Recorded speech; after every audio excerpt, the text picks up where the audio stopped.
상대를 대할 때 지나치게 관대하거나 다정하게 대해서는 안 된다. 친절이 과하면 상대는 선을 넘게 되고 결국에는 멀어지는 경우가 허다하다. 사람은 어떤 일이든 자신과 연관시켜 생각하면서도 자신에게 이익이 되는 것이 아니라면 자신과는 상관없다는 듯이 행동한다. 오랫동안 곁에 있었음에도 사람은 언제든 배신할 수 있는 존재라는 것을 명심하라. 사람은 일단 이해관계가 달라지면 태도가 달라진다. 따라서 그 사람의 성격이 파악되면 그런 사람인 줄 알고 그 사람을 대할 필요가 있다. 사람은 누구나 가면을 쓴다. 그 속에 진짜 얼굴이 어떨지 알 수 없고 시간이 지나면 또 어떻게 변할지 알 수 없다. 아무리 가까운 사이여도 인간의 본성이 그러한 것을 인정해야 한다. 그러니 불안정한 외부가 아닌 스스로의 내면에 의지해야 한다. 인간은 고슴도치와 같다. 너무 가까이 하면 가시에 찔린다. 타인 혹은 세상에 많은 것을 기대해서는 안 된다. 다른 사람에게서 무엇을 얻고자 하는가? 결국 인간은 누구나 혼자다. 중요한 것은 혼자 있을 때 그가 어떤 사람인가 하는 것이다. 모든 것에 있어서 결국 인간은 자기 자신에게서 구해야 한다. 배신은 나와 먼 사람이 아닌 아주 가까운 사람이 한다. 배신을 천천히 할 사람과 빨리 할 사람만 있을 뿐이지 배신을 안 하는 사람은 없다고 생각하는 것이 좋다. 그러니 아무리 가까운 사이였어도 의심이 들 때는 그냥 넘어가지 말고 검증의 과정을 거쳐야 한다. 의심이 들면 바로 티내지 말고 일단 믿는 척해라. 그럼 상대는 곧 더 큰 거짓말을 할 것이고 정체가 드러날 것이다. 그리고 우연히 상대의 나쁜 면을 봤다면 잊지 말고 그 사람에게 맞는 태도를 취하는 것이 현명하다. 우리는 오직 자기 자신에게만 의존해야 한다. 지혜로운 사람은 스스로 행복하고 만족스럽게 살아간다. 더 많은 것을 바라지 않고 스스로 자족하며 살아가지 못할 때 우리는 타인 속에서 자신을 잃는다. 인간의 모든 고뇌와 고통, 불안과 의기소침의 대부분은 상대방이 나를 어떻게 생각할까라는 걱정에서 나온다. 우리들의 질투나 증오심도 같은 뿌리에서 자란 가지들이다. 타인들의 기준에 따라 사는 사람은 결국 그들의 노예가 되고 만다. 남의 눈을 의식하지 않고 남들이 알아주는 것을 초월해서 사는 사람만이 행복하다. 행복을 위해서는 타인의 판단을 중시하는 명예욕과 일종의 허영심을 버릴 필요가 있다. 인간의 행복과 불행을 가르는 것은 객관적인 그 무엇이 아니다. 단지 그것을 우리가 어떻게 느끼고 받아들이는가에 달려있을 뿐이다. 사람들이 질투의 감정에 사로잡히는 이유는 자신보다 나은 처지에 있는 사람을 바라보기 때문이다. 그 사람이 자신보다 더 많은 재물을 가지고 있거나 다른 사람으로부터 더 많은 사랑을 받고 있다고 느낄 때면 사람들은 대부분 자신의 비참함을 생각하게 된다. 모든 불행은 비교하는 것으로부터 시작된다. 질투는 인간의 자연스러운 본능 가운데 하나이기도 하지만 부도덕과 불행의 가시를 품고 있다. 그래서 질투는 옛날부터 우리들의 행복을 가로막는 적이자 제약으로 간주되어 왔다. 우리는 가능한 질투라는 본능을 우리의 인격에서 잡초처럼 뿌리 뽑아야 할 것이다. 자신의 소유에 만족하고 이를 즐기려면 남들과 비교하지 말아야 한다. 자기보다 더 잘 살고 더 많이 가진 자를 부러워하고 배아파하는 사람은 결코 행복해질 수 없다. 행복하려면 자기보다 못한 자가 얼마나 많은가를 생각해야 한다. 자기보다 불행한 사람을 찾아보는 것이 자신을 위로하는 가장 빠른 방법이다. 이 지구상에 나보다 불행한 사람이 얼마나 많은지 생각해보라.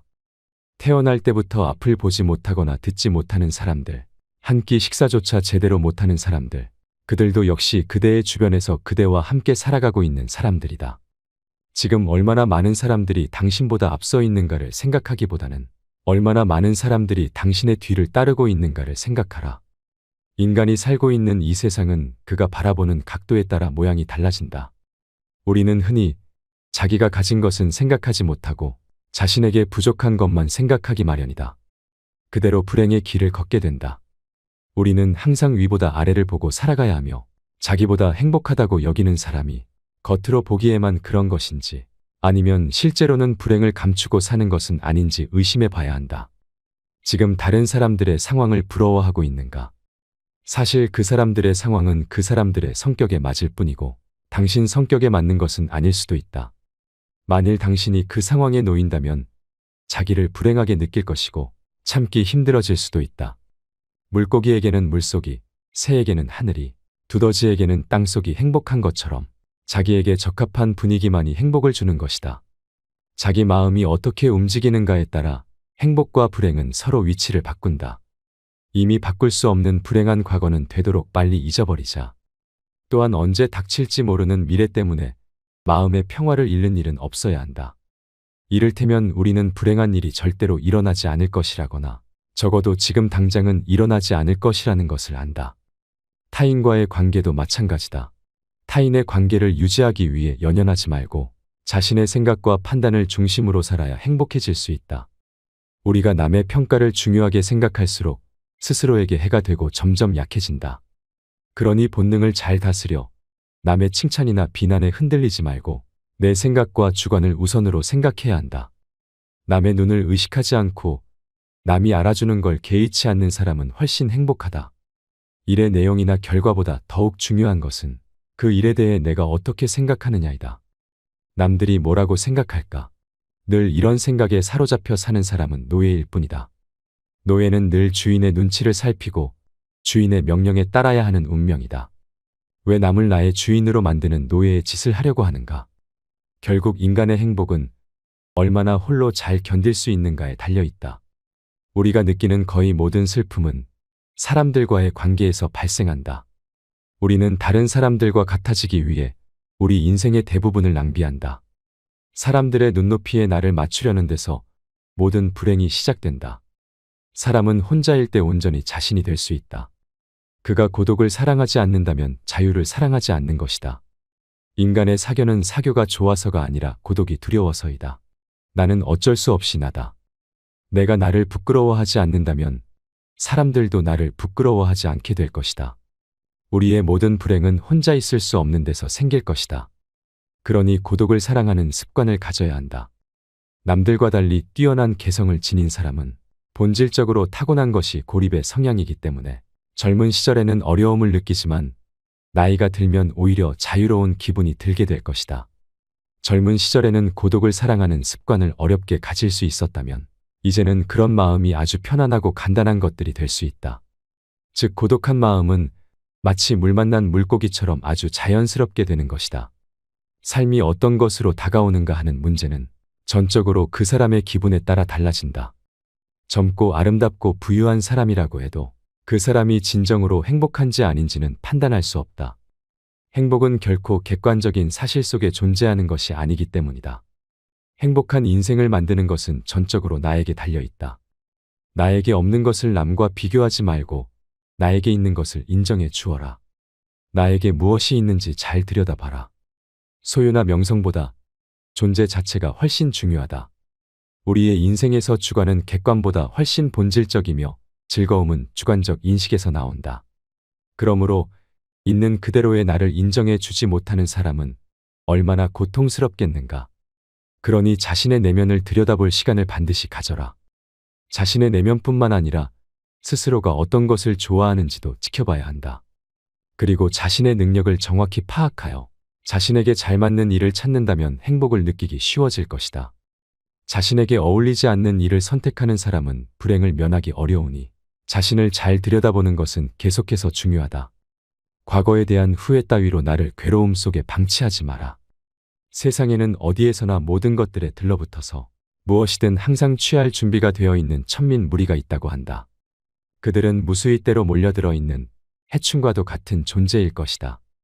그들이 그렇게까지 하는 이유는 단지 자신의 무료함을 벗어나기 위해서이다. 스스로 정신적 온기를 충분히 지닌 사람들은 굳이 그 무리에 섞일 필요가 없을 것이다. 지적으로 뛰어난 사람들은 고독한 생활로 두 가지 이점을 얻을 것이다. 하나는 자기 자신과 함께 할 수 있다는 이점일 것이고 다른 하나는 타인과 함께하지 않는다는 이점일 것이다. 모든 교제에는 강요와 고충, 위험이 따를 것이다.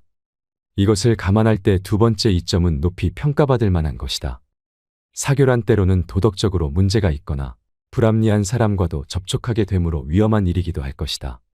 비사교적인 사람이란 그런 사교성을 가질 필요가 없는 사람이다. 우리가 겪어내는 거의 모든 것의 문제는 사교로 인해 생기기 때문에 사교가 필요하지도 않을 만큼 많은 것들을 지니고 있다는 것은 그 사실만으로도 큰 행운이다. 우리는 괴로운 일에 부딪혔을 때 우선 감사할 가치가 있는 것을 찾아서 그것에 충분히 감사해야 한다. 그러면 마음의 평온함이 찾아오고 기분이 가라앉지 않으며 어려운 일도 견디기 쉽다. 사람은 음식을 먹음으로써 체력을 회복하고 독서로 정신을 배양하게 한다. 인간은 다른 사람처럼 되고자 하기 때문에 자기 잠재력의 대부분을 상실한다. 복수한 내용을 모두 잊지 않으려는 생각은 먹은 음식을 모두 체내에 간직하려는 것과 같다. 좌절을 경험한 사람은 자신만의 역사를 갖게 된다. 그리고 인생을 통찰할 수 있는 지혜의 길로 들어선다. 절교한 친구와는 다시 화해하지 말아라. 로마의 격언 중에서는 천성은 아무리 쫓아내도 곧바로 되돌아온다라고 하는 말이 있다. 인간이 태어날 때 갖고 나온 고유한 성격과 개성은 절대로 바뀌지 않는다는 말이다. 3살 버릇이 여든까지 가는 것이 아니라 무덤까지 갖고 간다는 것이다. 인간이란 자신의 고유한 성격을 결코 바꾸지 못하는 법이다. 인간의 행동들은 본능의 지배를 받는 것이 강하므로 똑같은 상황에 놓인다면 똑같은 행동을 되풀이할 가능성이 매우 높다. 그러므로 어떤 이유로든 한번 절교한 친구와 화해한다는 것은 좋은 것이 아닌 것이다. 왜냐하면 화해한 친구는 나중에 같은 상황을 만난다면 예전에 했던 행동을 본능처럼 되풀이할 가능성이 크기 때문이다. 그때 가서 그럴 줄 몰랐었다라고 한다거나 배신자라고 말해봐야 소용없다. 한번 잘못을 저질러 해고한 아랫사람을 불러들이는 것 또한 잘못된 일이다. 사람은 일단 이해관계가 바뀌면 대하는 태도 또한 달라진다. 따라서 그 사람의 성격을 알고 있다면 그런 줄 알고 그 사람을 대해야 한다. 그리고 그 사람을 다시 받아들이려고 한다면 예전에 그 사람과 헤어졌던 이유를 상기해 보아야 할 것이다. 광물학자가 광물의 표본 자료를 가지고 물질의 특성을 표기해 주는 것과 같이 앞으로 사람을 대할 때는 우리가 관계를 맺고 있는 사람들의 성격과 특성들을 마치 광물의 특성을 분류하는 것처럼 분류해 둘 필요가 있다. 왜냐하면 사람의 성격은 상당히 변하기 힘들기 때문이다. 우리는 고독을 사랑하는 습관을 가져야 한다. 비밀을 고백하면 비밀의 노예가 될 것이다. 개인적인 비밀들은 깊이 숨겨 놓아야 한다. 아무리 친한 친구라고 할지라도 객관적인 자기 모습만 보여주는 것이 좋을 것이다. 다른 측면에서 보면 친구라 할지라도 역시 남이기 때문이다. 만일 우리가 친한 친구라고 해서 모든 비밀을 말해버린다면 나중에는 뜻하지도 않은 피해를 받을 우려가 생길 수도 있다.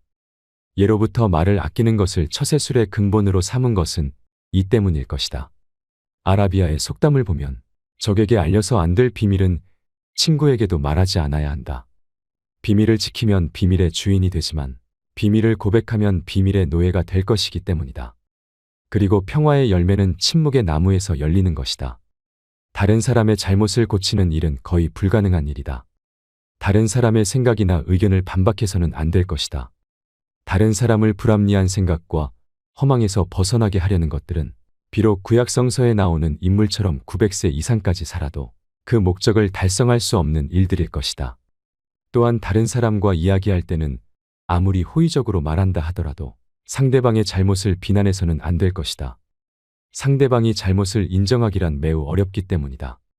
만일 다른 사람이 이치에 닿지 않는 말을 하더라도 개입할 필요는 없을 것이다. 단지 아주 서투른 연극을 하고 있다는 것을 알고 있으면 될 것이다. 이 세상에서 진리나 교훈을 전하려는 사람이 혹시 자기의 임무를 완수했다고 한다면 그것은 매우 운이 좋은 것에 속하지만 대부분의 사람들은 그 과정에서 오해와 푸대접을 받을 수 있고 아니면 저항과 학대에 시달릴 수밖에 없다. 그러므로 자신의 의견을 남에게 설득하려 한다면 흥분하지 말고 냉정한 마음을 가지고 설득을 해야만 할 것이다. 자기 의견을 이야기하면서 흥분하면 듣는 사람은 그의 말이 이성에서 나온 판단이라고 보기보다는 감정에서 나온 것이라 판단하고 그 의견을 받아들이려 하지 않을 것이다. 후회는 자기 자신을 고문하는 짓이다. 조심해서 말 위에 안장을 얹혀 놓아야 한다. 그 다음에는 대담하게 말을 몰아야 한다. 일단 일을 시작하여 최선을 다하고 난 후 실패하게 된다면 실패에 대한 생각은 깨끗이 잊어야 한다. 사람의 일이란 실수와 실패가 늘 곁에 따라다니는 것이다. 우리는 불행한 일을 당하거나 자신이 하는 일이 좌절되었을 때 후회를 하게 된다. 그러나 의미 없는 후회는 스스로 자기 자신을 고문하는 일이나 마찬가지인 것이다. 이런 경우에는 이스라엘의 다윗 왕을 본받아야 할 것이다. 그는 자신의 어린 아들이 죽을 병에 걸렸을 때 하나님께 간절히 기도를 드렸지만 아들이 죽자 곧 몸을 일으킨 후에 조금도 슬픔에 잠기지 않았다고 한다. 하지만 성격상 좀처럼 후회를 떨쳐버릴 수 없는 사람들이라면 자신의 이성에 호소하여 피할 수 없는 운명이 있다는 것을 인정해야 할 것이다. 자신의 재능을 과시하지 말아야 한다. 자신의 재능을 세상 사람들에게 크게 과시하는 것처럼 어리석은 사람은 없을 것이다.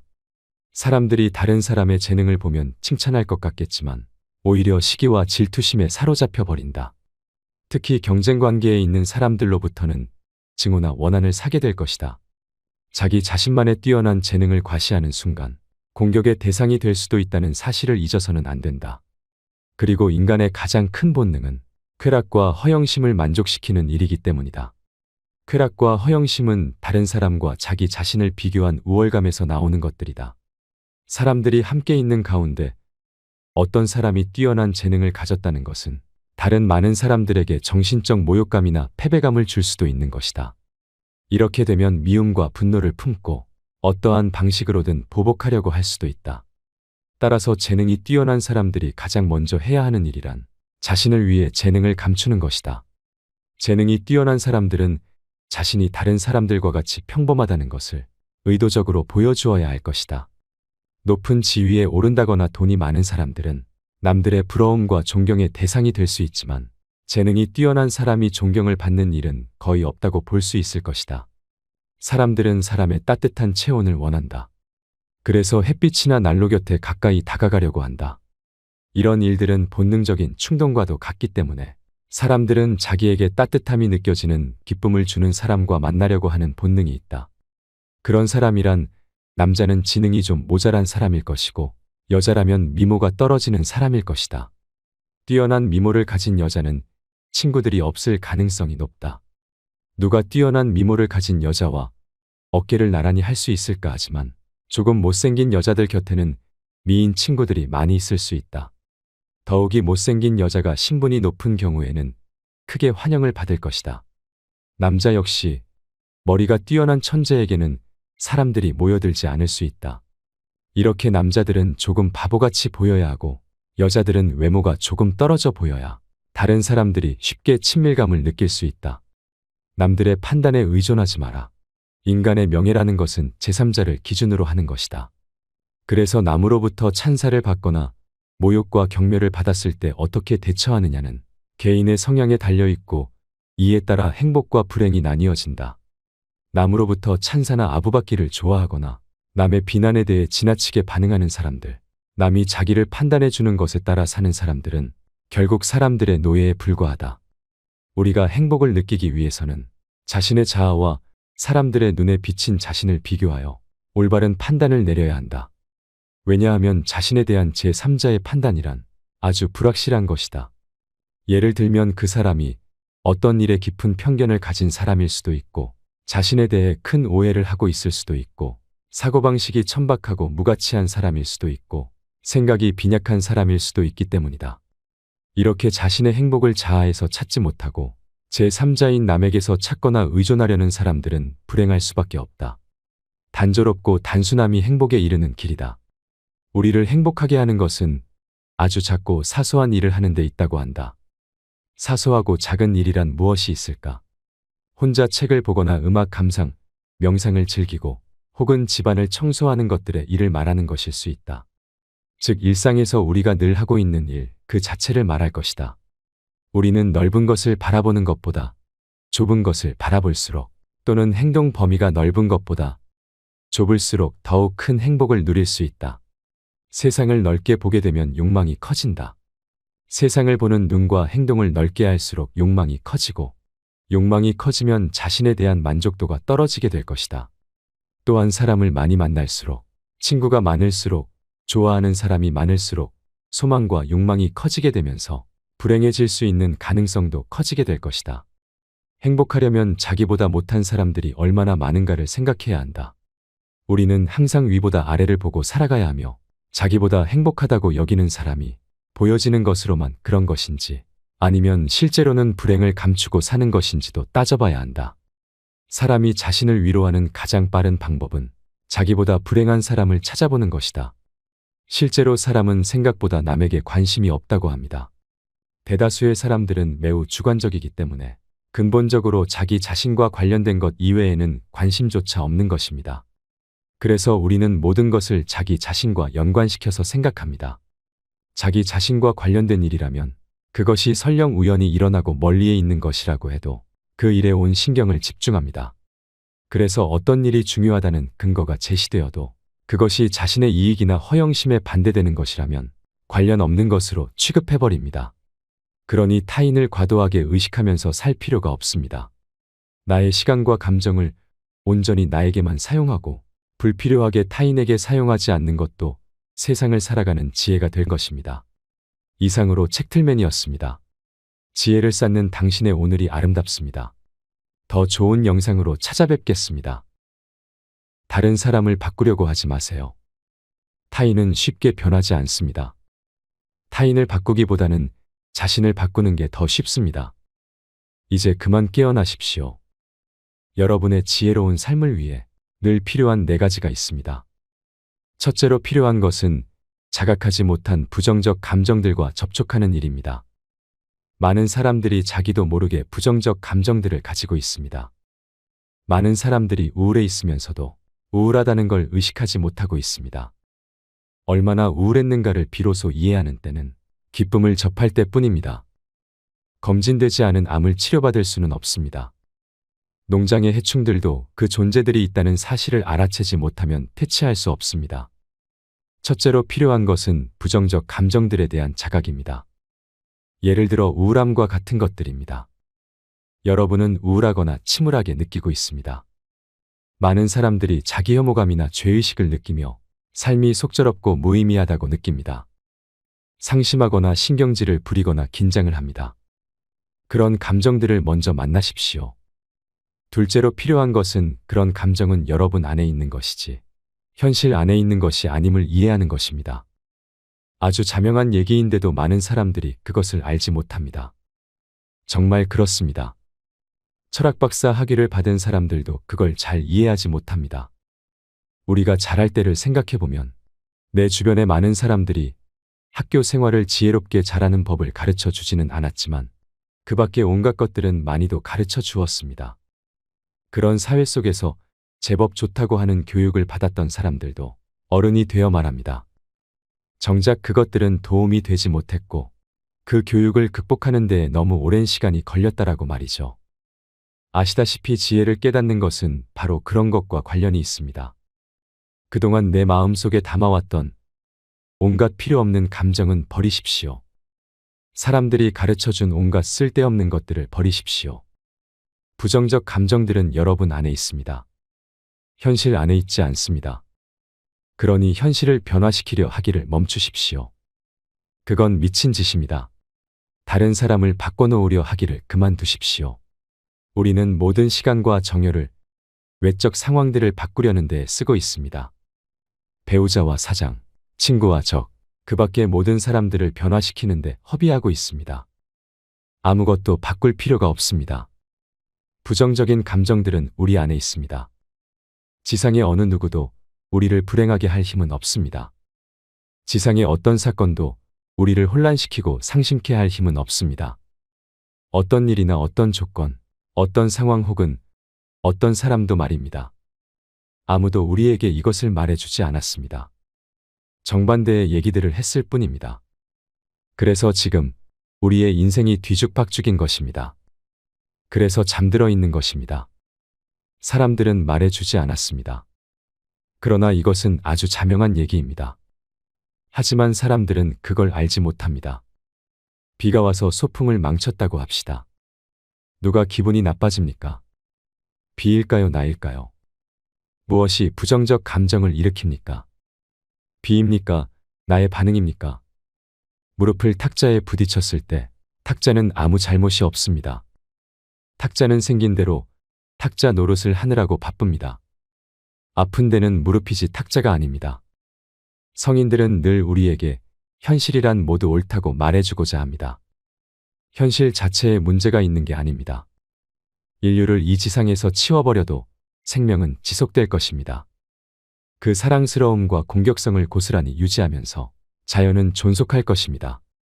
어디에 문제가 있을까요? 전혀 문제가 없습니다.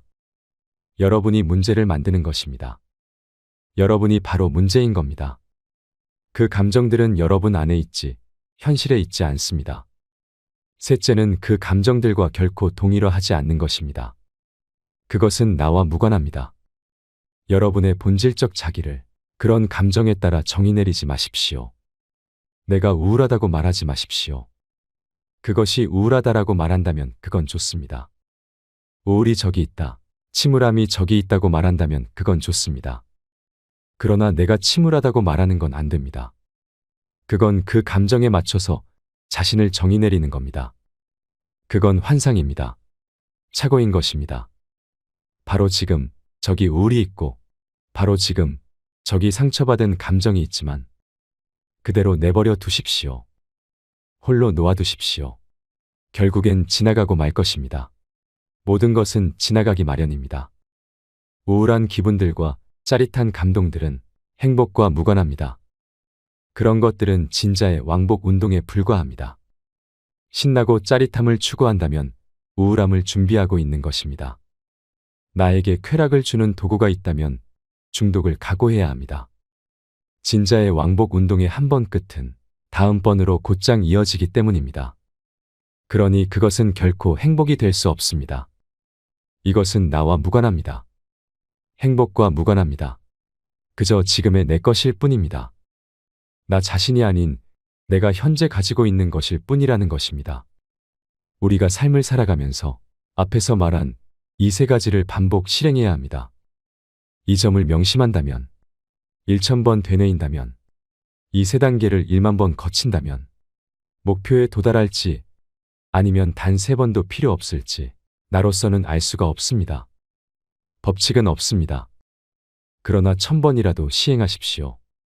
10,000번이라도 되뇌어 보십시오. 그러면 일생일대의 발견을 이룰 것입니다. 알래스카의 황금 광산 따위는 아무런 소용이 없습니다. 그 황금으로 할 수 있는 것은 아무것도 없습니다. 행복하지 않다면 살아갈 수 없습니다. 불행한데 황금을 발견한들 무슨 소용입니까? 여러분은 왕이고 왕비입니다. 이 세상에 태어난 그 자체만으로도 존중받아야 할 사람입니다. 여러분은 자유롭습니다. 자유롭다는 것은 수용되든 거부당하든 마음 쓰지 않게 되는 것입니다. 이러나 저러나 다를 게 없는 것입니다. 심리학자들은 소속감이 얼마나 중요한지를 말합니다. 이것은 정말 실없는 소리입니다. 왜 남에게 소속되려 합니까? 그런 건 이제 중요하지 않습니다. 한 친구로부터 들은 이야기인데 추방이 극형이 되는 아프리카 부족이 있답니다. 그들에게 추방은 곧 죽음인 것입니다. 우리 중 누가 우리나라에서 쫓겨난다 해도 어디든 가서 살지 죽지는 않을 것입니다. 그런데 그 부족에서 쫓겨난 사람이 죽는 건 어찌 된 일일까요? 인간이 가진 공통된 어리석음을 그들도 지녔기 때문입니다. 소속되지 않고서는 살 수 없다고 생각했던 것이죠. 과연 추방된다고 해서 다른 사람들과 달라지는 걸까요? 그들은 소속될 필요가 있다고 확신했던 것입니다. 그러나 여러분은 누구에게도 어떤 것에도 어떤 단체에도 소속될 필요가 없습니다. 심지어 사랑받을 필요도 없습니다. 사랑받아야 한다고 누가 그랬습니까? 필요한 것은 자유로워지는 것입니다. 필요한 것은 사랑하는 것입니다. 그것이 여러분의 본성이기 때문입니다. 그런데 여러분이 사실상 이야기하고 있는 건 성공하고 싶다, 칭찬받고 싶다는 겁니다. 온갖 하찮은 원숭이들의 추종을 받고 싶다는 것과도 같습니다. 삶을 낭비하고 있는 것이죠. 깨어나십시오. 그런 건 필요 없습니다. 그런 것이 없이도 지극히 행복할 수 있습니다. 우리들의 사회는 이런 말을 듣기 좋아하지 않겠죠. 눈을 떠서 바로 보고 이것을 제대로 이해하게 되면 무서워질 테니까요. 이런 말을 하는 사람을 어떻게 통제할 수 있을까요? 그런 사람에게는 남들이 필요 없습니다. 남들의 비판에도 위협받지 않습니다. 남들이 자기를 두고 무엇을 생각하고 무엇을 말하든 상관하지 않습니다. 필요하다면 나를 바로 세우기 위해서라면 연주를 모두 끊어버릴 수도 있습니다. 그런 사람들은 이미 누군가의 꼭두각시가 아닙니다. 이런 사람은 무서운 사람입니다. 그래서 그렇지 못한 사람들은 우리는 그를 제거해야 한다. 그는 진리를 말한다. 그는 두려움이 없어졌다. 그는 인간답기를 그만뒀다라고 하는 것입니다. 인간답기를 그만뒀다라고 외치는 그것은 너무도 안타까운 일입니다. 이제야 참 인간이 된 것인데 말이죠. 그는 비로소 종살이를 끝낸 것입니다. 우리도 그와 같이 이제 그만 종살이를 끝내야 합니다. 그는 감옥을 뚫고 나온 것입니다. 우리도 그 감옥에서 탈출해야 합니다. 어떤 사건도 부정적 감정을 정당화하지 못합니다. 부정적 감정을 정당화할 상황이란 세상에 없습니다. 여러 깨달은 자들이 목청을 돋우어 우리에게 해온 이야기가 이것입니다. 그러나 아무도 귀 기울이지 않습니다. 부정적 감정은 여러분 안에 있습니다. 전투의 열기 속에 뛰어들되 너의 마음은 연꽃 발치에 머물게 하라는 말이 있습니다. 참으로 절묘한 말입니다. 행복을 얻기 위해 무얼 할 필요는 없습니다. 성인에 도달하는 과정은 영혼에 무엇을 덧붙이는 것이 아니라 영혼에서 무언가를 덜어내는 것이다. 이것은 매우 아름다운 표현입니다. 자유로워지기 위해 무엇을 행할 필요는 없습니다. 내 마음속에 있는 짐이 되는 무언가를 덜어내십시오. 그렇게 하면 해방됩니다. 넷째는 다음과 같습니다.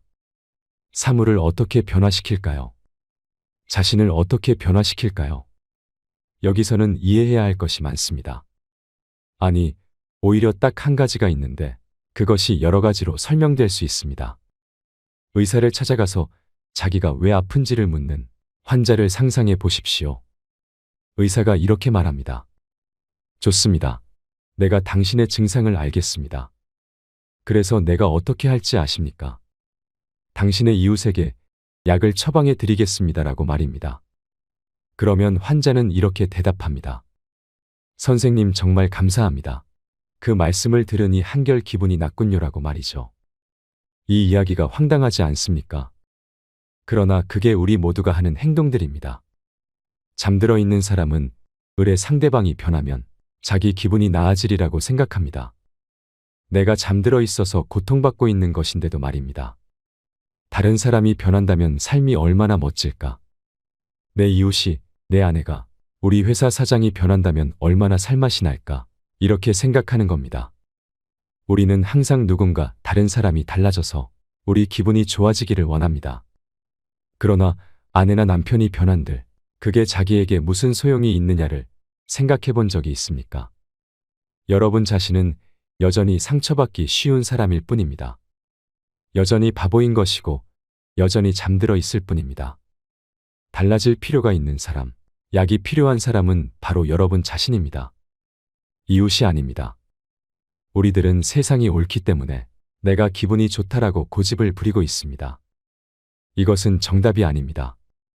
내가 기분이 좋기 때문에 세상이 옳은 것입니다. 모든 현자들이 한결같이 하고 있는 말이 그것입니다. 변화하지 마세요. 누군가 걱정이 많고 우울하고 제멋대로 살면 모든 사람이 그에게 변화되어야 한다고 말합니다. 그러면 대부분은 화를 내면서도 그 말에 동의합니다. 그리고 변화되기를 원하지만 아무리 노력한다 하더라도 될 수 없는 경우도 많습니다. 다른 사람들과 마찬가지로 내가 가장 좋아하는 친구가 내가 변화해야 한다고 강하게 요구했을 때 우리는 가장 상처를 많이 받았습니다. 그런데 이렇게 말한다면 어떨까요? 변화하지 마라. 변화하지 마라. 변화하지 마라. 너의 지금 이 모습 그대로 사랑한다. 우리는 이 말에 깊은 쉼을 얻고 생기를 되찾을 수 있습니다. 그렇게 우리는 변화하게 되는 것입니다. 우리가 변화하든 하지 않든 우리를 사랑한다는 누군가를 만나기 전에는 우리는 진정으로 변화할 수 없을 것입니다. 그래서 우리는 사랑해야 합니다. 행복을 얻으려고 또는 거룩하려고 노력하지 마십시오.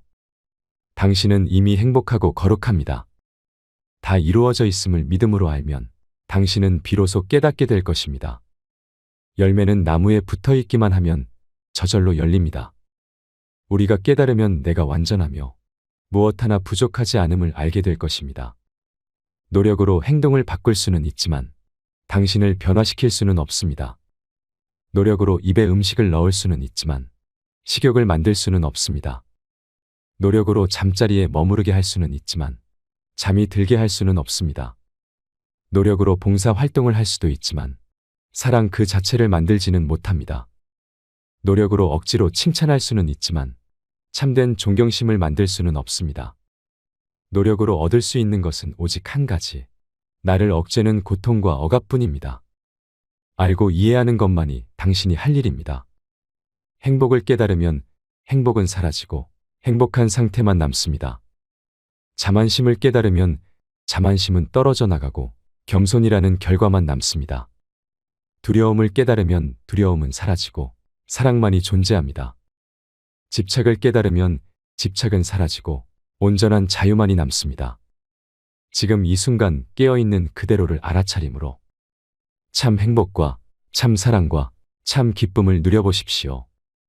의식의 불을 켜고 자신과 주변의 모든 것을 하루 종일 관찰할 수 있다면 얼굴을 아주 맑은 거울에 비추어 보듯 의식의 거울에 자신을 비추어 볼 수 있다면 그리고 어떤 판단과 분별이나 비난도 없이 이 반영을 관찰한다면 자신에게 놀라운 변화가 일어나는 것을 경험할 수 있습니다. 인식이 바뀐다는 것, 때로는 믿기 어렵지만 오직 그것이 변화의 전부인 경우가 많습니다. 제가 가장 먼저 한 일은 현재 내가 누리고 있는 풍요를 세어보는 것이었습니다. 그 다음으로는 마음의 금지를 하나씩 해제해 나갔습니다. 이건 하면 안 돼. 이건 무리야. 그것은 가질 수 없어라는 말을 의식적으로 바꿔가야 합니다. 우리는 돈을 참 좋아합니다. 자본주의 사회에서 돈이 행복의 척도가 되곤 합니다. 그래서 우리는 어떻게 하면 돈을 많이 벌 수 있을까 생각하지요. 차라리 그 대신 어떻게 하면 돈을 가치 있게 쓰고 행복해질 수 있을까를 고민하는 것이 훨씬 낫습니다. 뭔가를 하지 말라고 금지하면 할수록 더 하고 싶어지는 게 사람 심리입니다. 돈 쓰지 마, 사면 안 되라고 억압하면 더 쓰고 싶어지는 게 우리 마음입니다. 그래서 우리는 우리의 욕구를 자연스럽게 인정하는 것도 좋습니다. 써야 할 곳에는 기쁘게 지출하고 지출의 긍정적인 면에 주목하는 것입니다. 평소에 질문하는 방법을 바꿔보는 것도 좋습니다. 어떻게 하면 잘 쓸 수 있을까라는 질문에는 나에게 이미 쓰고 싶은 만큼 돈이 있음을 전제로 합니다. 반면에 어떻게 하면 잘 벌까는 지금 나에게 돈이 없음이 전제가 됩니다. 출발점 자체가 완전히 다르답니다. 그래서 올바른 질문이 중요합니다. 올바른 질문이 올바른 답을 만드는 것입니다. 어떻게 하면 돈을 잘 쓸 수 있을까라는 질문과 어떻게 하면 돈을 잘 벌 수 있을까라는 질문은 비슷해 보이지만 확연히 다른 내용입니다. 우리의 뇌는 질문을 받으면 반사적으로 답을 하기 때문에 정확한 질문을 해야 정확한 답을 이끌어낼 수 있습니다. 다른 사람한테 질문할 때도 같은 방법으로 합니다. 예를 들어 약속 시간에 상습적으로 늦는 친구한테 넌 왜 매번 약속 시간을 어기는 거야 하면 친구는 늦을 수밖에 없는 이유와 변명을 계속 댈 것입니다.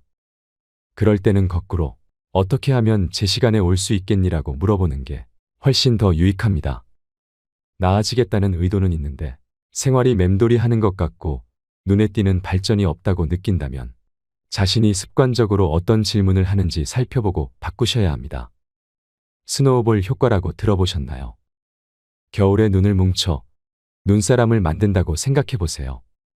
처음에 눈을 모아 손으로 꾹 눌러 작은 눈덩이를 만들고 그 작은 눈덩이를 눈밭에 대굴대굴 굴리면 눈이 점점 뭉쳐서 마침내 커다란 눈덩어리가 됩니다.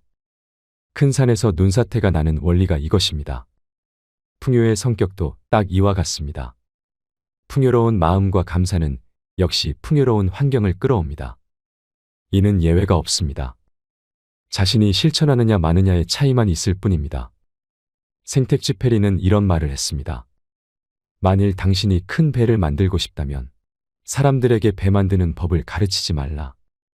먼저 그들에게 넓고 끝없는 바다에 대한 동경을 심어줘라. 그러면 사람들 스스로 배 만드는 법을 찾아낼 것이다. 지금 없는 것에 안달하고 좌절하고 우울해하지 말고 긍정적인 면을 찾아서 나의 풍요로 만드는 것이 중요합니다. 우리가 누릴 수 있는 풍요는 어디에나 있습니다. 애쓰지 않아도 생각을 조금만 바꿔보면 보일 것입니다. 이상으로 책틀맨이었습니다. 지혜를 쌓는 당신의 오늘이 아름답습니다. 더 좋은 영상으로 찾아뵙겠습니다.